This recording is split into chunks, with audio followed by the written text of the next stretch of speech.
Backed by popular demand, today we will talk about some top picks in the $200 segment. Welcome to the Superchunk Super Audio Show. For folks who are looking to upgrade from their sub $100 IEMs, don't miss out on today's video. So the first IEM that I am very excited to recommend would be the Final Audio A5000. I think this earphone is quite special. On the chassis, it features a finishing technique that isn't seen on any other IEM.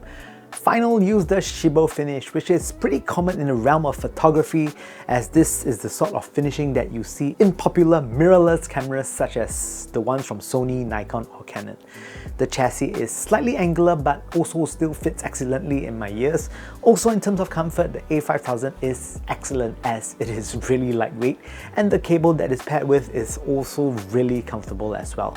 It is interestingly a 6-core cable that has a box braid from the 3.5mm to the splitter. Rarely do you find such a cable that is soft and supple and yet not become a tangle monster when trying to whip them out. Next, when it comes to sound, the A5000 is very versatile as it is tuned in a really balanced manner. Because of this, if you're looking to upgrade from a chifi, I think it is rather risk-free as it can suit many genres. Bass on the A5000 is impactful and dynamic, certainly enough for all genres. The bulk of the bass here comes from the sub-bass, and this allows for a cleaner mid-range presentation. Bass has a good kick and is rather tight. Details are really crisp and the rumble is also really nice as well. The mid-range here is well balanced in relation to the other spectrums. It does not sound congested, although historically many instruments and voices tend to crowd these frequency bands. Instruments are very well defined with little graininess. Details are also aplenty. Resolution and technicalities on the A5000 for its price remains pretty amazing. Female vocals are a treat with really nice overtones. It is crisp and natural. It has a natural tonal weight, not overly thick nor lean. Coherence is excellent and really the best in this list. Treble, beautifully airy and articulate. Air is abundant in the A5000. The A5000 renders crashes and cymbals with good bite and is never rough. Extension is decent, as to me it is really adequately airy. Soundstage, when it comes to width and height, the A5000 is a very spacious listen. Width is vast and broad while the height is tall. You get quite a grand sense of scale that is done quite well. When it comes to depth and positioning, you can hear the depth of the instruments on the A5000. Positioning is also really accurate. Of course, the A5000 is not perfect. Let's talk about some things I like and do not like about it. So there's a lot of things to like on the A5000. It is just so versatile and can suit most genres. Build quality is also quite a step up above others on the list. A solid light shell that is paired with easily the most comfortable cable on this list. But it isn't perfect, to be honest.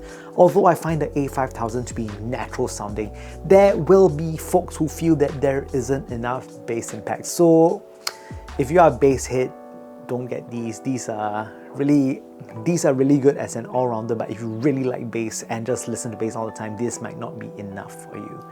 Next IEM on the list will be the LED Shower Cadenza 4. Now the Cadenza 4 is LED Shower's latest offering that features a hybrid configuration. It is made from resin that is 3D printed by Hagears. Now Hagears was the company that built the chassis of the Moondrop variation and even the Truthier's Hexa, so you might be quite well acquainted with them. The Cadenza 4 sports a white resin that gives a rather distinct look. The chassis here feels a little different from the variation and Hexa, as it feels quite a little more hollow. I like the velvety touch that LED Shower has done on the surface of the resin, as it gives it a slightly more premium touch. At the heart of the Cadenza 4 is a hybrid IEM that sports 4 drivers.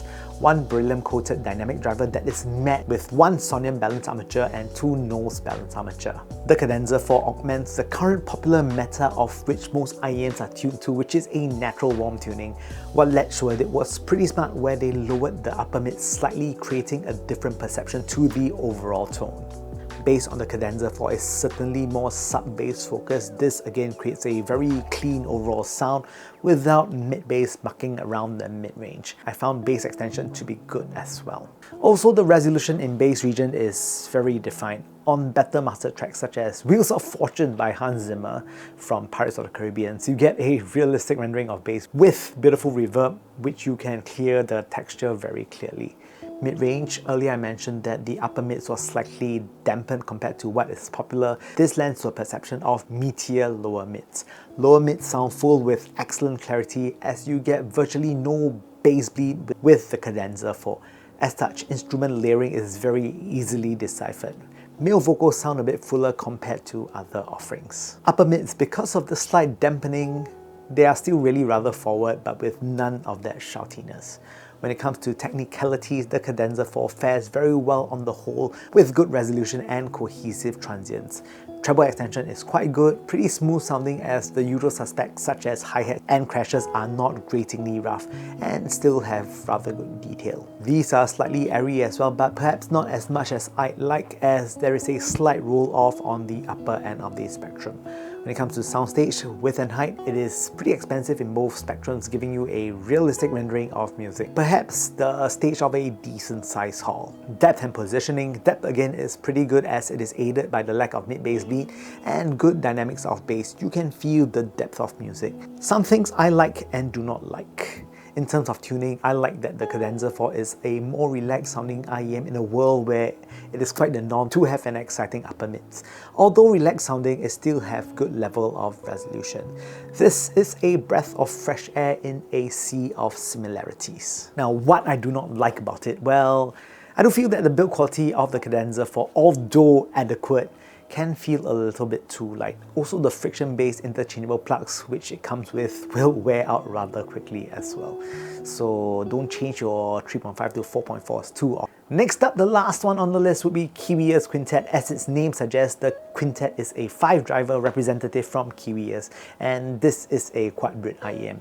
That is to say that it features 4 driver types in its chassis. At the heart of bass lies a 10mm dynamic driver with a diamond light coating. Layering on top of that are 2 nose balance armature that handles mid-range, and a microplaner is then used for treble, and lastly a piezoelectric driver is used as the super tweeter. The Quintet is a very mild V-shaped earphone compared to what we have seen in the market these days. Tonally, they are what I would consider as natural sounding rather than the more common natural warm sounding IEM. What you will experience with the Quintet is class leading positioning and depth. Bass. Bass on the Quintet, again, sub-bass is the most prominent aspect, and that rumbles are beyond satisfactory. It is quite amazing that you still get respectable bass at 30Hz in terms of timbre because the bass is handled by the dynamic driver. There is a very nice wave of airy resonance whenever the beat drops. Mid-bass here tapers off quite gradually, allowing for punchy bass that never really bloats. I like how articulate the mid-bass is as it allows for bass runs to sound very lively, so you can just put on some Red Hot Chili Peppers and listen on to Flea. They sound really good on this pair. Mid-range on the Quintet is sprightly and lively. It has a very neutral tonal weight here and does not lean warm, but I think that this is to the benefit of the overall tuning as it features a very spirited rendering of mid-range. Instruments in the mid-range just sound very energetic here. Vocals again adopt this neutral tonal weight and isn't all that warm, but this allows for a very detailed rendering of vocals. I like how female vocals sound on the Quintet. It is pretty darn sweet. And in terms of resolution, these are really fantastic. Treble is pretty smooth with good detail overall. I found that on the whole the Quintet is quite airy. You do get some radiance with the Quintet, but I think that this helps with the other ranges such as mid-range to have even more separation. Soundstage, when it comes to width and height, they are again very good in both width and height. They sound big as if you're in a very nicely acoustically treated concert hall. Depth and positioning, I do find that depth and positioning is also really good on these. Positioning to me is excellent when I hear the higher pitch instruments have their runs. They tend to be very clear and articulate, and you can really pinpoint where it's coming from. Depth too is also pretty stunning as the transients of bass is fast, allowing you to have a very good perception of bass. Next up, what I like and do not like about the Quintet. Now, the Quintet is highly resolving at its price point. I'm also a little surprised by the amount of air that it possesses. This is one very nimble sounding IEM. For me, I found the tonal weight to be acceptable, but for some folks, that can be a point of contention as it certainly leans on the leaner side. Also, this is one where bass hit should just clearly stay away from. And in conclusion, these are my favorite in the $200 price range. Yes, they are kind of more on the natural warm side of things. I don't really have a very strong recommendation in this price range for a bass hit IEM. If you have any recommendations on a warmer IEM in its price range, do let me know in the comments section down below.